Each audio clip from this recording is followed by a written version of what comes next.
నాలుగో వచనం, వారు విశ్వాసఘాతకులు కాకుండా నేను వారిని గుణపరచుదును, వారి మీద నుండి నా కోపము చల్లారెను, మనస్ఫూర్తిగా వారిని స్నేహితులు. Shall we look to the Lord for His grace? దేవుని కృప కొరకై ప్రార్థిద్దాం. Having a gracious and Father, ప్రేమగల కృపగల పరలోకమందున మా తండ్రి, as we enter into this new year by Thy grace, నీ కృపను బట్టి ఈ నూతన సంవత్సరంలో మేము ప్రవేశించి ఉండగా we want to leave all our failures back in the old year and enter with victory and progress. మా యొక్క పతనాలన్నీ పాత సంవత్సరంలోనే వదిలిపెట్టి విజయముతో ఆయన వర్ధిల్లుటతో నూతన సంవత్సరంలో అడుగు పెడుతున్నాము.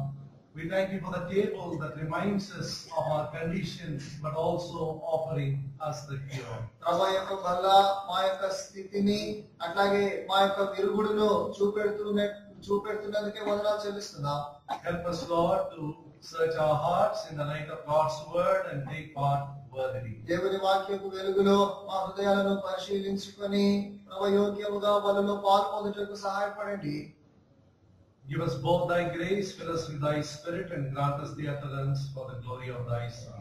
మా ఇరువురికి మీ కృపనివ్వండి, మీ ఆత్మ చేత నింపండి, మీ కుమారుని మహిమార్థమై వాడుకోనండి. For this we ask in the precious name of our Lord and our Savior Jesus Christ. ఇవన్నీ మా ప్రభువు మా రక్షకుడైన యేసుక్రీస్తు నామములో అడుగుతున్నాము తండ్రి. ఆమేన్. As we travel through the last year, two significant things must have happened in each one of our lives. గత సంవత్సరమును ఒకసారి మనం చూసుకుంటే మన అందరి జీవితంలో రెండు ప్రాముఖ్యమైన విషయాలు తప్పక జరిగి ఉండాలి. Either there would have been progress in our Christian life or there would have been retreat in our Christian life. మన క్రైస్తవ జీవితంలో మనము ముందుకైనా సాగి ఉండాలి, లేక వెనక్కైనా తగ్గి ఉండాలి. It's impossible to remain neutral. Either you advance or go back. నేను ముందుకు పోలేదు, వెనక్కు పోలేదు, అక్కడే తటస్థంగా ఉన్నాను అని చెప్పే స్థితి ఉండదు. And the fact of retreat we call biblically backsliding. ఈ వెనక్కు తగ్గేదాన్నే వెనుకంజ వేయుట లేక జారిపోవుట అని బైబిల్ పరంగా మనం చెప్తాం. As I'm going to share some of the areas with you, I am not preaching to you, but I am preaching to my own heart, examining my own heart in the light of God's word. దేవుని వాక్యం వెలుగులో కొన్ని విషయాలు మీతో పంచుకుంటున్నప్పుడు నేను మీకు ఈ విషయాలు బోధించటం లేదు, కానీ దేవుని వాక్యం వెలుగులో నా జీవితాన్ని నేను పరీక్ష చేసుకుంటున్నాను. I consider you as my family, and as a family we are going to examine ourselves. మీరందరినీ నా యొక్క కుటుంబముగా ఎంచుతున్నాను. మనమందరం ఒక కుటుంబముగా మనము పరీక్ష చేసుకుందాం. For the table that's placed in our midst is the table of remembrance, 1 Corinthians chapter 11, 24 and 25. మొదటి కొరింథీ 11వ అధ్యాయము 24, 25 వచనాలు చెప్పబడినట్లుగా మన మధ్య ఉన్నటువంటి బల్ల అది జ్ఞాపకార్థ బల్ల. And according to verse 26, it is the table of anticipation, for we do this till He comes. 26వ వచనం ప్రకారముగా మనము ఆయన వచ్చే వరకు వచ్చే పర్యంతం చేస్తున్నాము కాబట్టి ఒక ఎదురు చూపుతో మనం చేస్తున్నాము. It's also the table of self-examination, as we read in verse 28. 28వ వచనంలో మనం చూస్తున్నట్లుగా ఇది మనలను మనమే పరీక్ష చేసుకునే బల్ల. Of all examinations, self-examination is the most difficult. అన్ని పరీక్షలలో స్వయ పరీక్ష అనేది చాలా కష్టమైన పరీక్ష. It is difficult because all of us are afflicted commonly with a disease. ఎందుకు ఇది కష్టమైనదంటే మనందరికీ సాధారణంగా అందరికీ ఉండేటువంటి ఒక రోగము ఉంది. And the name of that disease is self-love.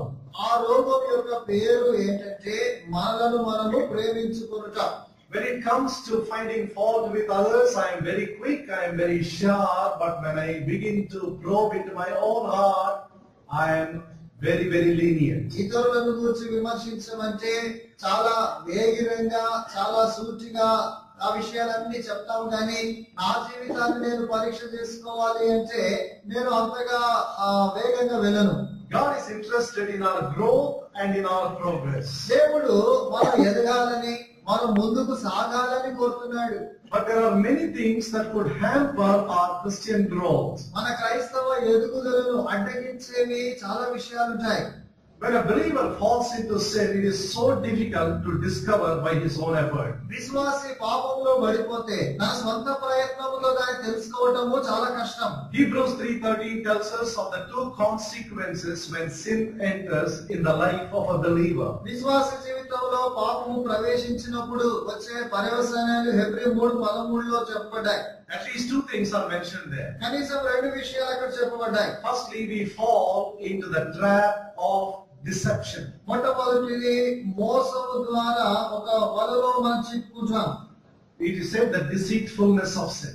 ఆ పాపము యొక్క భ్రమ అనే మాట చెప్పబడింది. Now, a person in deception cannot find out what's going wrong in his own life. కాబట్టి ఈ మోసములో ఈ భ్రమలో ఉన్నటువంటి వ్యక్తి ఎక్కడ పొరపాటు జరిగిందా తన జీవితంలో గ్రహించుకోలేడు. Secondly, రెండవది sin hardens my heart that I begin to justify what I say or what I do. పాపము నా హృదయాన్ని కఠినం చేస్తుంది. నేను ఏదైతే చేస్తున్నానో దాన్ని గురించి నన్ను నేను సమర్థించుకోవటం మొదలు పెడతాను. Unless I have the humility and honesty to face my sin as it is, there cannot be any progress. కానీ ఉన్న పాటున ఆ పాపము నా జీవితంలో నేను ఎదుర్కోవటానికి అటువంటి స్థితి నాలో ఉంటేనే గాని నేను ఇంకా ముందుకు సాగలేను. A backslider is more potential than a righteous man in the sense a righteous man cannot pull others to righteousness, but a backslider can easily pull others into backsliding. చూడండి, ఈ యొక్క వెనుకంజ వేసేటటువంటి వాడు ఒక నీతిమంతుడుగా స్థిరంగా ఉన్న వారి కంటే కూడా బలంగా ఉంటాడు. ఏ విషయంలోనంటే ఈ వెనకంజ వేసేవాడు తనలాగానే వేరే వాడిని కూడా వెనక్కి లాగేవాడుగా ఆ వ్యక్తి ఉంటాడు. నీతిమంతుడు ఆ రీతిగా ఉండలేడు. Think of John 21 when Peter chose to go back to fishing. యోహాను సువార్త 21వ అధ్యాయాన్ని ఒకసారి ఆలోచించండి. అక్కడ పేతురు చేపలు పట్టడానికి పోయినాడు. Immediately 6 people said, "We are going to go with you." వెంటనే 6 నీతో కూడా మేము వస్తాము అన్నారు. These 7 people are no ordinary people. ఈ 7 సామాన్యమైన వారు కాదు. They were apostles. They walked with the Lord. They witnessed the miracles. వారు అపోస్తలులు, ప్రభుతో నడిచినటువంటి వారు, సూచక క్రియలు చూసిన వారు. They just saw the risen Lord. తిరిగి లేచిన ప్రభువును చూశారు. But immediately all of them banded together to go back to fishing. అయితే వీరందరూ చేపలు పట్టడానికి వెళ్లే విషయంలో కలిసి వెళ్తున్నారు. A backslider has more potential to pull others. కాబట్టి వెనుకంజ వేసేటటువంటి వాడు తనతో పాటు లాక్కెళ్ళటానికి ఎక్కువ శక్తి కలిగి ఉంటాడు. Not only he deceives himself, but also he drags others into deception. తాను మోసపరుచుకోవడమే కాకుండా వేరే వారిని కూడా మోసంలోనికి లాక్కొని పోయేవాడు ఉంటాడు. It's like saying health is not contagious, but disease is contagious. ఇది ఎట్లా ఉందంటే ఆరోగ్యము అనేది వేరే వారికి అంటదు గాని రోగము అనేది ఇంకొకరికి సులువుగా అంటుతుంది అన్నట్టుగా ఉంటుంది. So I want you to be ruthlessly be honest with yourself, as I want to be with my own heart, as I'm going to identify some areas to find out whether we have actually backslidden or not. చూడండి, ఇప్పుడు మన జీవితంలో మనం పరీక్ష చేసుకుంటూ ఉన్నప్పుడు మన జీవితంలో ఉండేటటువంటి ఆ పాపం విషయంలో మనము చాలా మొండిగా చాలా ఖచ్చితంగా వ్యవహరించాలి. నేను ఏ రీతిగా నా జీవితాన్ని చూసుకుంటున్నానో మీరు అట్లాగే చూసుకోవాలని కోరుతున్నాను. If Bible reading is a routine affair for me, and if I have lost the excitement of reading it, I have already backslidden. చూడండి, బైబిల్ చదవటం అనేది ఒక అలవాటు లాగా అయిపోయింది. ఆ బైబిల్ చదువుటలో నాకు ఆనందం లేదు అని అంటే ఇప్పటికే నేను జారిపోయినాను, వెనకంజ వేసినాను అని అర్థం. Jeremiah 15:16 says, "Thy words were found, and I did eat them. They were the joy and the rejoicing of my heart." ఇర్మియా గ్రంథం 15:56 మనం చూస్తున్నాము. నీ వాక్యము నాకు దొరికినప్పుడు నేను దానిని భుజించి తిని అది నా కడుపులో అది రుచిగా ఉంది అంటాడు. How much I love your law. It is my meditation all the day. Psalm 119 verse 97. కీర్తన 119:97 నీ యొక్క ధర్మశాస్త్రము దినమెల్లా నేను ధ్యానిస్తున్నాను అంటాడు. Secondly, రెండవది, when prayer becomes a mere habit and I say things, use too many words without really meaning what I say. ప్రార్థన అనేది కూడా ఒక అలవాటుగా అయిపోయి నేను అర్థమును గ్రహించకుండా విస్తారమైన మాటలు ప్రార్థనలో పలుకుతున్నాను అంటే కూడా నేను దిగజారిపోయినట్టే. Lord Jesus said in Luke 6:46, why do you say, Lord, Lord, and do not the things which I say? లూకా 6:46లో ప్రభు అంటాడు, ప్రభువా ప్రభువా అని మీరు నన్ను పిలుస్తూ నేను చెప్పిన మాటలు చేయకుండా అట్లా పిలిస్తే ఏం లాభం అంటాడు. Are you not mocking me by addressing me as Lord when you do your own will? నన్ను ప్రభువా అని సంబోధిస్తూ మీ సొంత ఇష్టాన్ని మీరు చేసుకుంటే మీరు నన్ను వెక్కిరించినట్టు కాదా అని ప్రభు అంటాడు. Third area. మూడవ అంశం, When soul winning is no longer a passion and I need constant reminders from others, are you speaking to somebody about Christ? Are you winning souls for Christ? ఆత్మలను సంపాదించే విషయం నాకు ఒక ప్రగాఢమైనటువంటి కోరిక కాకుండా ఉంటే వేరే వారు ఆత్మలను రక్షించు, ఆత్మల కొరకైన భారం కలిగి ఉండు అని మళ్ళీ మళ్ళీ నాకు జ్ఞాపకం చేయాల్సిన పరిస్థితి వస్తే నేను వెనకంజ వేసిన వ్యక్తినే. Because 2 Corinthians 5:17 tells me that I have become a new creature in Christ, and verse 18 tells that he has given me the ministry of reconciliation. Verse 19 tells me he gave me the word of reconciliation. 2 కొరింథీ 5:17లో మనం చూస్తున్నాము, నేను నూతన సృష్టిగా చేయబడ్డాను. 18వ వచనంలో సమాధాన పరిచర్యను దేవుడు ఇచ్చాడు. 19వ వచనంలో సమాధాన వాక్యమును ఈ పరిచర్య కొరకే దేవుడు నాకు ఇచ్చినాడు అనే విషయాన్ని చూస్తున్నాం. Fourth area.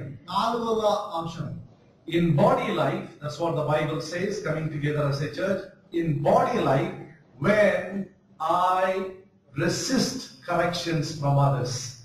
సంఘం యొక్క జీవితంలో శరీరముగా సంఘముగా మనం చేరి వచ్చినప్పుడు ఎదుటి వారి నుండి నన్ను సరిచేయటానికి చెప్పే మాటలను నేను అంగీకరించటం లేదు అని అంటే నేను వెనుకంజ వేసిన వ్యక్తినే. The biblical principle is exhort one another daily. లేఖనానుసారమైన నియమము ఏంటి అని అంటే అనుదినము మనము హెచ్చరించబడాలి. How comfortable I am when somebody were to ask me, did you read the Bible today? Did you pray today? ఎవరైనా నా దగ్గరికి వచ్చి ఇది నువ్వు వాక్యం చదివావా, ఇది నువ్వు ప్రార్థన చేసావా అని నన్ను అడిగితే నాకు ఎంత మేలు. How comfortable I am when I hear this. ఇటువంటి మాటలు విన్నప్పుడు నాకు ఎంత ఆదరణ కలుగుతుంది. Am I really in the comfort zone? Do I really like it? అది అట్లా అడిగినప్పుడు నాకు సౌకర్యంగా లేక మంచిగా ఉంటుందా, ఇష్టపడతానా? If I resist it in my heart, I am already backslidden. అటువంటి మాటలను నా హృదయంలో నేను వ్యతిరేకిస్తున్నాను అని అంటే నేను వెనకంజ వేసిన వ్యక్తినే. Fifth area. 5వ అంశం, When the me first syndrome or the character is dominant in my life, in whatever I do, I want to project myself, I am already backslidden. నేను ఏం చేసినా ఆ పనుల్లో నేను ముందు నేను చూపెట్టుకోవాలి అనేటటువంటి ఒక రుగ్మత నా జీవితంలో ఉన్నట్లయితే అది కూడా వెనకంజ జీవితానికి సాదృశ్యం. Because the Bible says in all things Christ may be preeminent. ఎందుకంటే బైబిల్ చెప్తుంది అన్ని విషయములలో క్రీస్తుకు ప్రాధాన్యతనివ్వాలి. And Christ himself said, I seek not mine own glory. క్రీస్తు ప్రభు తానే అన్నాడు, నేను నా స్వంత మహిమను వెదకటం లేదు. Sixth area. 6వ విషయం, When gossip is relished and rehearsing the faults of others is indulged in secret pleasure, I have already backslidden. చూడండి, చాడీలు చెప్తారు కదా, అటువంటి దానిని నేను ఆనందముతో అంగీకరిస్తూ ఉంటే, చాటుగా వేరే వారి గురించి నేను చెప్తూ ఉంటే, చెప్పేదాన్ని అంగీకరిస్తూ ఉంటే దాంట్లో అది కూడా వెనుకంజ వేసే స్థితికి సాదృశ్యం. Because Leviticus 19:16 says, ఎందుకంటే లేవి కాండం 19వ అధ్యాయం 16వ వచనంలో చెప్పబడింది, Thou shalt not go up and down among my people as a talebearer. నా ప్రజల మధ్య నీవు అటు ఇటు తిరుగులాడుతూ చెడుగా మాట్లాడే వ్యక్తిగా ఉండకూడదు. Proverbs 24:17 says, సామెతలు 24:17లో ఉంది, Rejoice not when your enemy falleth. నీ శత్రువు పడిపోయినప్పుడు సంతోషింపకుము. Eighth area. 8వ అంశం, When I indulge in sinful thoughts and derive secret pleasure. నేను పాపపు తలంపులను కలిగి ఉండి దాంట్లో నుండి రహస్యముగా సంతోషాన్ని ఆనందాన్ని పొందుతూ ఉన్నట్లయితే, Especially in the area of lust. ప్రత్యేకంగా ఈ యొక్క దురాశ పేరాశ. Because God of the Bible judges me on the level of my thoughts, though it may never cross the boundary of desire. ఈ బైబిల్ యొక్క దేవుడు నా కోరికలను మించి నేను ఏమి చేయకపోయినా నా ఆలోచనలను బట్టి తీర్పు తీర్చేవాడుగా ఈ దేవుడు ఉన్నాడు. Whosoever looketh on a woman to lust after her hath already committed adultery with her in his heart. ఒకడు ఒక స్త్రీని మోహపు చూపుతో చూసినట్లయితే అతడు దేవుడి దృష్టిలో అప్పటికే వ్యభిచారం చేసిన వాడుగా ఉంటున్నాడు. The next area, దాని తర్వాతి అంశము, the work of God, the business of God, doing it casually, slothfully and carelessly. దేవుని యొక్క పనిని, దేవుని యొక్క వ్యాపారమును నిర్లక్ష్యముతో చేయట, అశ్రద్ధతో చేయట. The Bible says not being slothful in business, but fervent in spirit, serving the Lord. Romans 12:11. రోమీయులకు రాసిన పత్రిక 12వ అధ్యాయం 11వ వచనంలో దేవుని వాక్యం చెబుతుంది, దేవుని యొక్క పనిని మనము సోమరులుగా మందులముగా కాకుండా మనము ఎంతో ఆశతో దేవుని పని చేసే వారంగా ఉండాలి.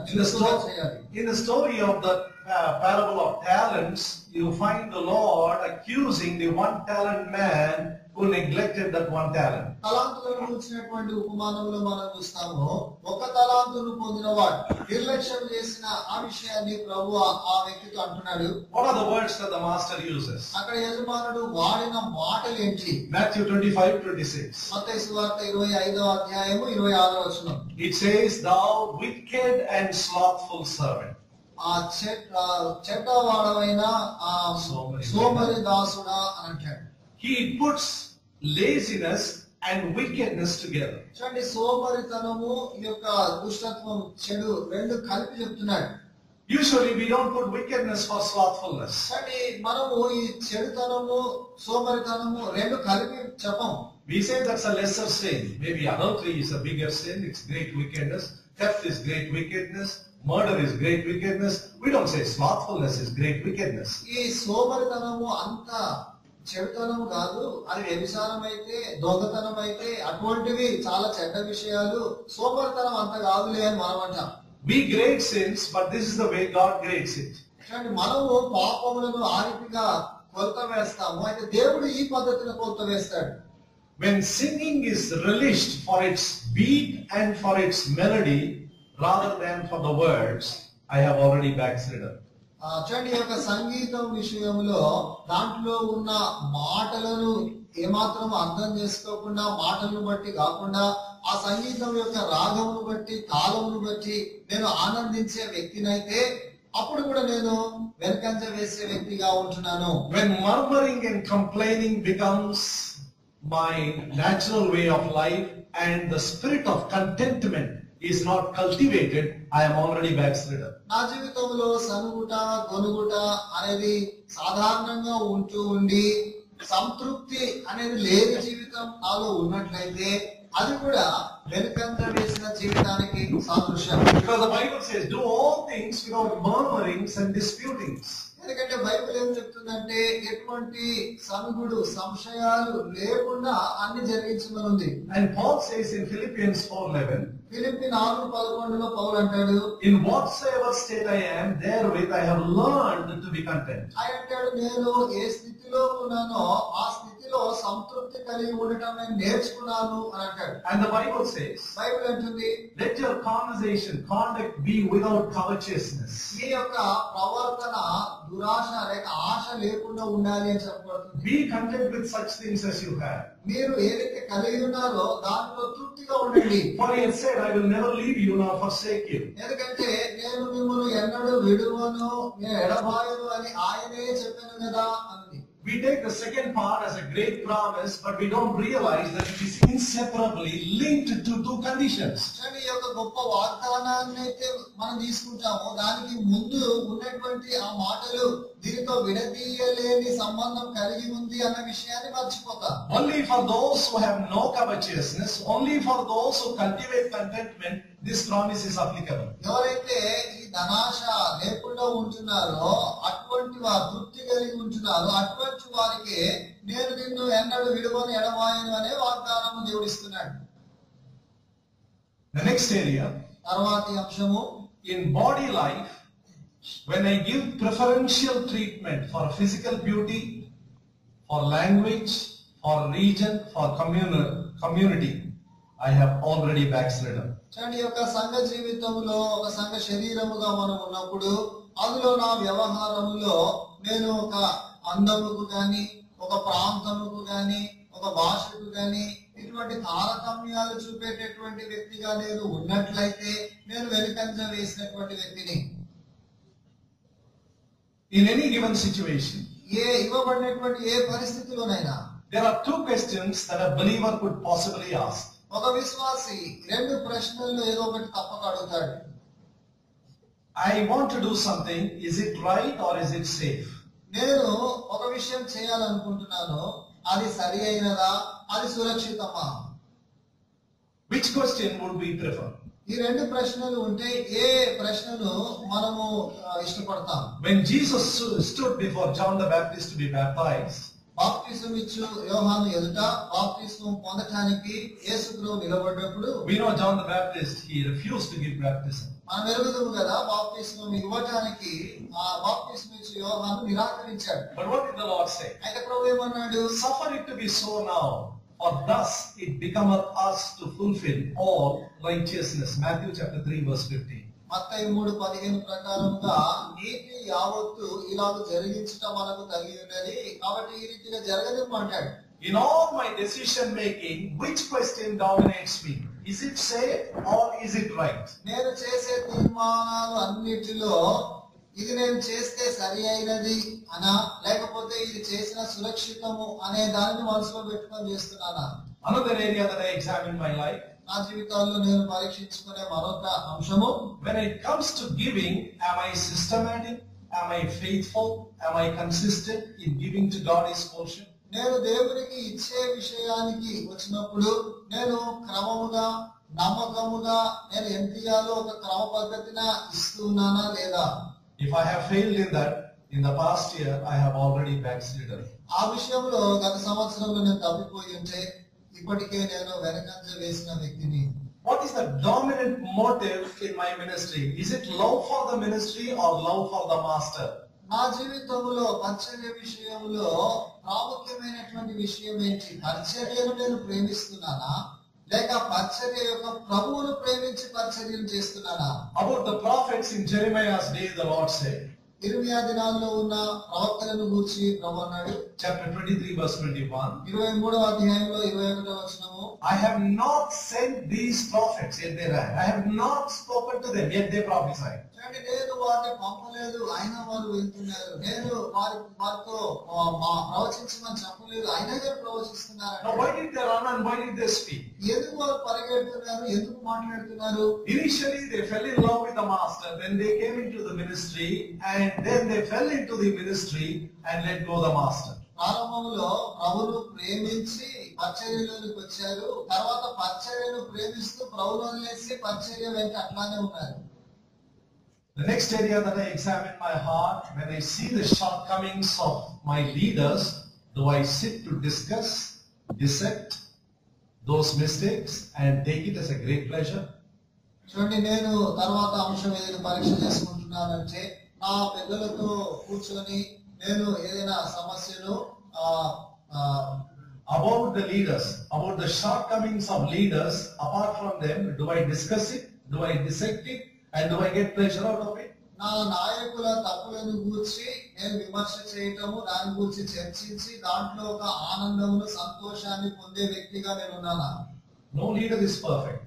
ఏ నాయకుడు పరిపూర్ణుడు కాదు. There are three specific things, at least, that the Bible says in our relationship with the leaders that God has set above us. దేవుడు మన పైన ఉంచిన నాయకుల విషయంలో 3 సంబంధాలను గురించి బైబిల్ చెప్తుంది.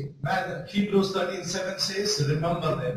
హెబ్రీ 13:7లో వారిని జ్ఞాపకం ఉంచుకోనము అని చెప్తుంది. Hebrews 13:17 says, obey them.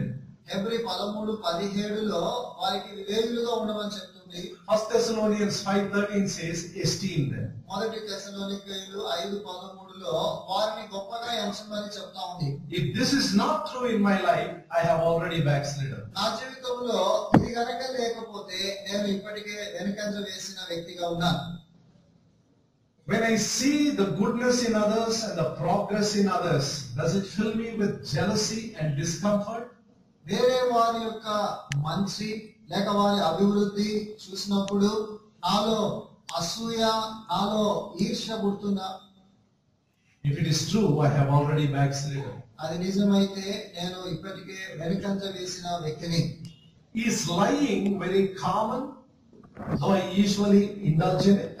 అబద్ధము చెప్పుట అనేది సాధారణంగా నాలో వస్తుందా? ఎక్కువ చెప్తూ ఉన్నానా? Don't I recognize that lying is an abomination in the sight of the Lord? అబద్ధము చెప్పుట దేవుని దృష్టిలో హేయమైనది అని నేను గుర్తించడం లేదా? Revelation 21:8 says very clearly, all liars will go into the lake of fire. ప్రకటన గ్రంథం 21వ అధ్యాయం 8వ వచనంలో అబద్ధికులందరూ ఆ నరకాగ్నిలోనికి వెళ్తారు అని స్పష్టంగా చెప్తా ఉంది. Revelation 22:15 says, whosoever loveth and maketh a lie will not go inside. ప్రకటన గ్రంథం 22వ అధ్యాయం 15వ వచనంలో మనం చూస్తే అబద్ధమును ప్రేమించువాడు, అబద్ధమును జరిగించువాడు ఆ పట్టణంలో ప్రవేశించడు. I have tried to identify some of these areas as I shared very quickly with you one after the other. చూడండి, ఈ యొక్క కొన్ని విషయాలు ఒకదాని తర్వాత ఒకటి త్వరగా మీతో పంచుకోవాలని కొన్ని విషయాలు పోల్ చేశాను. These have disturbed my heart and I wish that they would disturb your heart too. ఈ విషయాలు నా హృదయాన్ని కలతపరిచినాయి, మీ హృదయాలను కూడా కదిలిస్తాయని నేను అనుకుంటున్నాను. It's better to face them honestly and say, yes Lord, this is true in my life, this is true in my life, this is true in my ఈ life. విషయాలను యథార్థంగా మనం ఎదుర్కొని ప్రభు ఎదుట అవును ప్రభువా ఈ విషయం నా జీవితంలో నిజమే ప్రభువా, అవును ప్రభువా, ఉంది ప్రభువా అని మనం ఒప్పుకుందాం. This table is not only for my examination, this table is also for my restoration. ఈ బల్ల నన్ను పరీక్షించడానికి మాత్రమే కాకుండా ఈ బల్ల నన్ను తిరిగి సమకూర్చడానికి కొరకు కూడా పెట్టబడింది. But the way of restoration begins by identifying the specific areas where I have fallen. ఈ సమకూర్చబడుట అనేది ఎక్కడ ఆరంభం అవుతుందంటే నేను ఎక్కడ పడిపోయినానో ఆ స్థితిని సరిగా గుర్తించుటతో ఆరంభం అవుతుంది. Leviticus chapter 5 verse 5 says, లేవికాండం 5వ అధ్యాయం 5వ వచనంలో if any has sinned in anything, he has to confess it very specifically. ఎవరైనా ఏ విషయంలోనైనా పాపం చేస్తే చాలా నిర్దిష్టంగా ఖచ్చితంగా ఆ విషయాన్ని గురించి ఒప్పుకోవాలి. The two common mistakes that we make when we confess our sins is, number one, we say, Lord, if I would have committed any sin, forgive me. Never pray that prayer. పాపం విషయంలో మనం ఒప్పుకునేటప్పుడు సాధారణంగా మనం చేసే పొరపాట్లు ఎట్లుంటాయంటే ప్రభువా ఒకవేళ ఏదైనా పాపం నేను చేసి ఉంటే అని అంటాం. అటువంటి ప్రార్థనలు చేయకూడదు. Secondly, we try to use the word plurally. That is, Lord, we have sinned. రెండవదిగా పాపం విషయంలో ప్రార్థించినప్పుడు మనం బహువచనం వాడుతూ ఉంటాం. ప్రభువా మేము పాపం చేశాము మేము అని అంటాం. You and I have no right to impose the sin that we have personally committed onto others. వ్యక్తిగతంగా నీవు నేను చేసినటువంటి పాపాలు వేరే వారి మీద కూడా రుద్దటం అనేది మనకు ఇవ్వబడిన హక్కు కాదు. So the first step is to recognize the specific area. కాబట్టి మొట్టమొదట నిర్దిష్టంగా ఏ విషయంలో మనం పాపం చేశామో గుర్తించటం. The Bible recognizes in Hebrews 12:1 the besetting sin. That is, in one sin we will be trapped again and again and again. You need to recognize it. హెబ్రీయులకు రాసిన పత్రిక 12వ అధ్యాయము 1వ వచనంలో మనం చూస్తే సులువుగా చిక్కులు పెట్టు పాపం అంటే ఆ ఒకటే పాపము మళ్ళీ మళ్ళీ మనం చిక్కు పెడతా ఉంటుంది. ఆ విషయాన్ని ఆ పాపాన్ని మనం గుర్తించాలి. For example, ఉదాహరణకి David's besetting sin is lying and lust. చూడండి, దావీదుకు చిక్కులు పెట్టే పాపము ఏంటి అని అంటే అబద్ధములు చెప్పుట, తర్వాత ఈ యొక్క స్త్రీ మోహము. And the problem with Saul is selfism and stubbornness. సౌలు విషయానికి వస్తే ఆయన స్వార్థము మొండితనము అనేవి ఆయనకు చిక్కులు పెట్టు పాపం. All of us may not be guilty of the same sins, but we need to search our hearts in the light of God's word, the specific besetting sin that is trapping us again and again. మన అందరికీ ఒకే రకమైనటువంటి చిక్కులు పెట్టే పాపాలు ఉండకపోవచ్చు, కానీ దేవుడి వాక్యపు వెలుగులో మనను మనం పరీక్ష చేసుకున్నప్పుడు మనకు చిక్కులు పెట్టే పాపం ఏంటో మనకు తెలుస్తుంది. Recognize our failure, మన పతనాన్ని గుర్తించాలి, specifically confess that sin, ఆ పాపమును నిర్దిష్టంగా ఆ విషయంలో ఒప్పుకోవాలి. And if you have hurt somebody through that specific sin, go to that somebody and ask forgiveness. ఆ పాపముతో ఎవరినైనా నువ్వు బాధ పెట్టి ఉంటే ఆ వ్యక్తి దగ్గరికి వెళ్ళి క్షమాపణ అడగాలి. And if it's possible, in a group of like-minded believers, openly tell them, this is my failure and this is where I am falling often.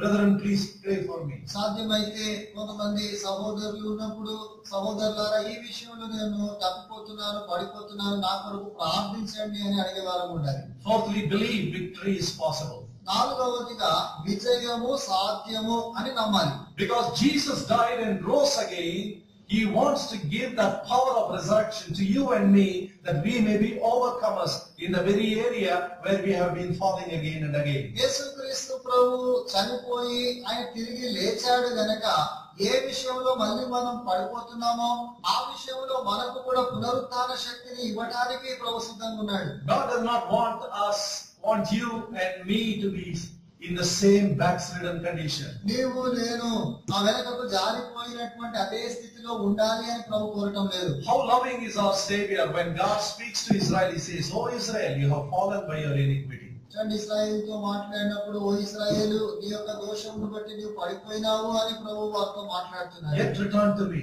అయినను నా యొద్దకు తిరిగి రమ్ము అంటాడు. Take with you words and return to me. నీవు మాటలు సిద్ధము చేసుకొని నా యొద్దకు తిరిగి రమ్ము అంటున్నాడు. And even puts the words into their mouths. Take away all our iniquity. దాని తర్వాత వారి నోటిలో దేవుడే మాటలు పెడుతున్నాడు, మా పాపములని పరిహరించు అనే మాటలు.